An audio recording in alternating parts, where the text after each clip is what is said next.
You ever wish that a distillery would reach in the vault and start producing some things that maybe they don't produce anymore? All the time. We got a list for you. Yeah, these are some of the best bourbons that just aren't made anymore.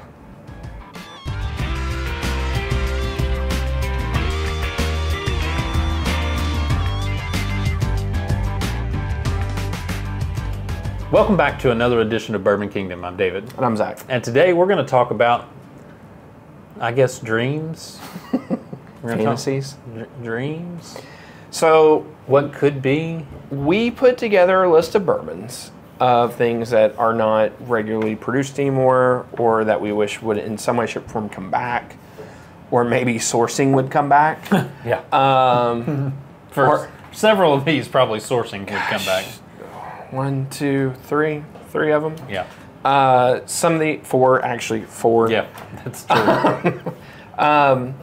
Just a lot of like, these are really great bourbons whenever they were around doing their thing, all that kind of stuff, and they're not around anymore. So if you have the opportunity to get one, pick one up, or whatever else, obviously get one.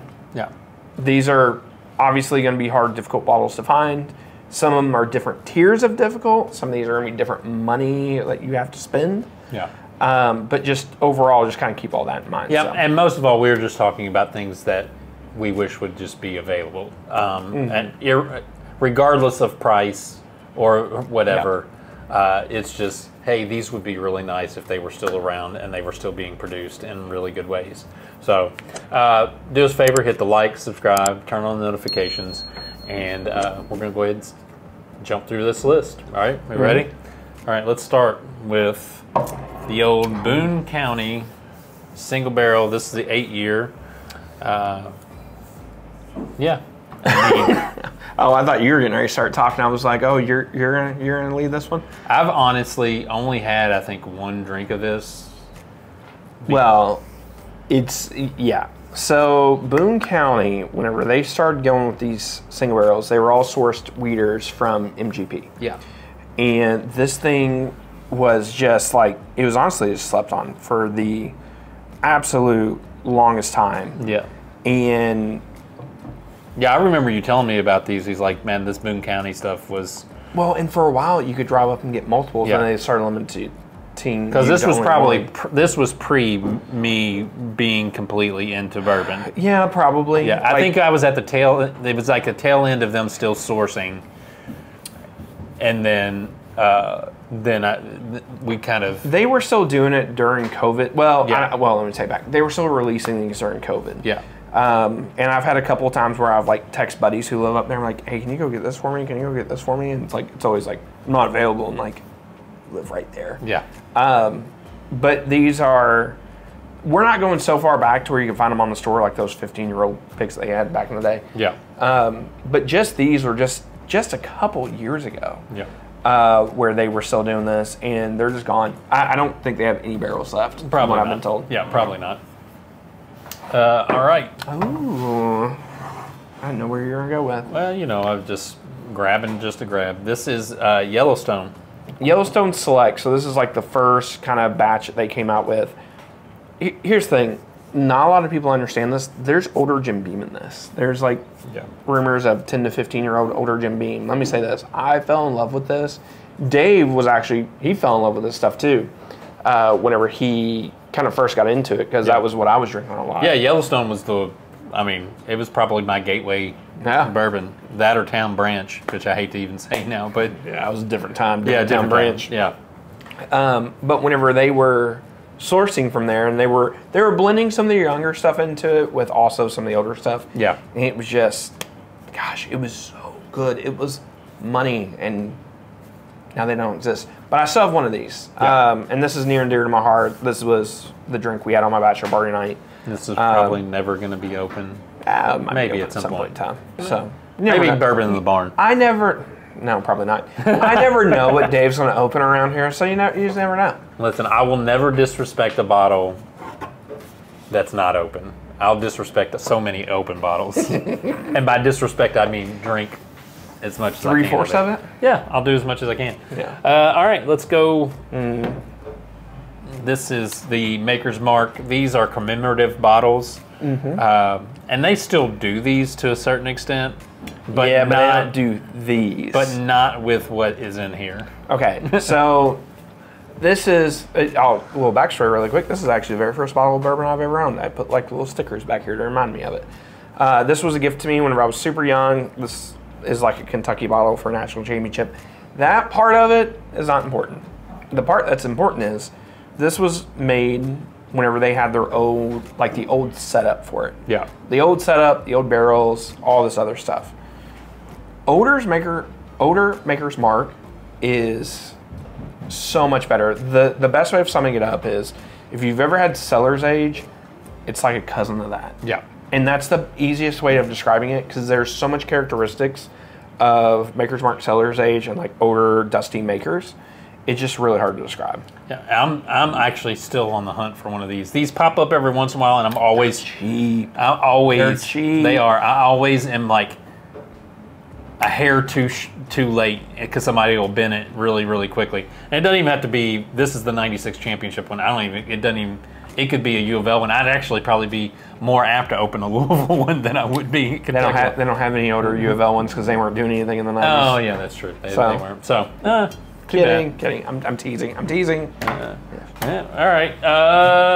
Let's go. Oh, this one. I love it when you talk about this bottle. This is Old Scout. I don't even really know a bunch about this bottle. I just know that it is. So when people talk about sourcing and they talk about brands who are built off sourcing, Old Scout is like one of the main ones people think about. Yeah. That, Bellmead, there's a couple other ones. There's one we're getting ready to talk about. This is a 10-year-old pick. This is the last one I have of this. This was, here's what's hilarious. I've had a couple of these. This is back in like 2000, I don't know if it was like 2012, 2015, something. It's been forever ago. But I got this from Westport Whiskey and Wine. And I bought this one. I think I drank through it in like a month and a half, and I went back and got another one. Yeah. And then I went back, and they still had some, so I bought the rest of them that they had at the time. Because I was like, man, this is going to go away. I won't have any more. Yeah. And they just had, like I said, they just had a ton of these there. And, you know, again, it's one of these brands that once they kind of get their own distillate going, just kind of falls off. Like, it's not that they're terrible. Yeah. But it's just not the same. It's not the same. So for sure, it's not the same. I love this. Is probably one of my favorite. I've never had it. I've never had favorite bottles that I own. This would be in my top 10. Yeah. All right.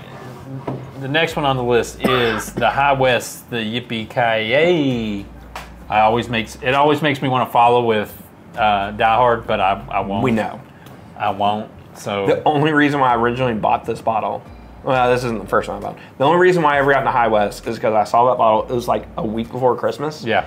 And I knew I was going to be watching that movie that night with my wife. And I was like, oh, I need this to crack. Yeah, that's going to be perfect. And I was like, this ain't bad. Yeah. And then, here's what's crazy. Then you start getting into High West, and you start getting into some of that, where it's just, again, all this older MGP. And you see on this list, there's a ton of older MGP stuff. Yeah.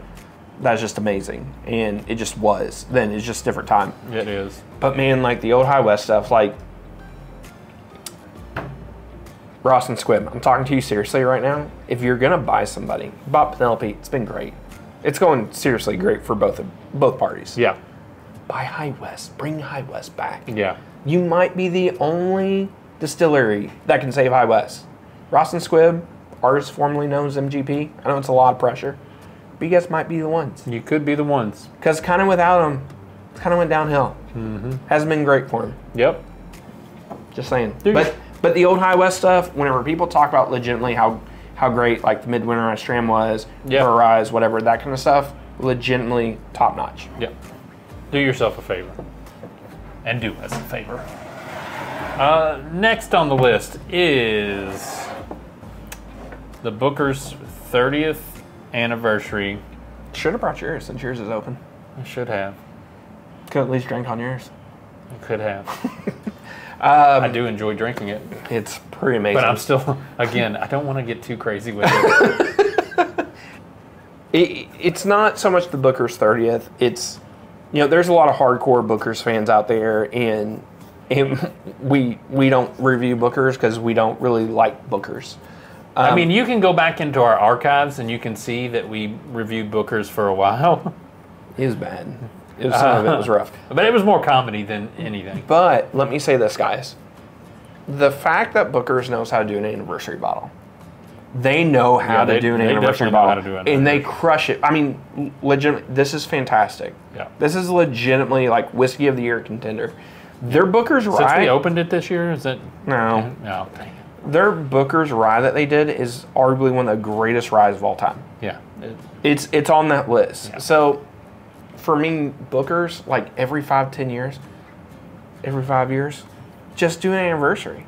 You guys know how to do it. Like, you guys at Jim Beam, you go, I understand the little book's supposed to be the LA. I understand all this stuff. Do these. These are where it's at. Where it's at. I got 2 turntables and a microphone, guarantee it.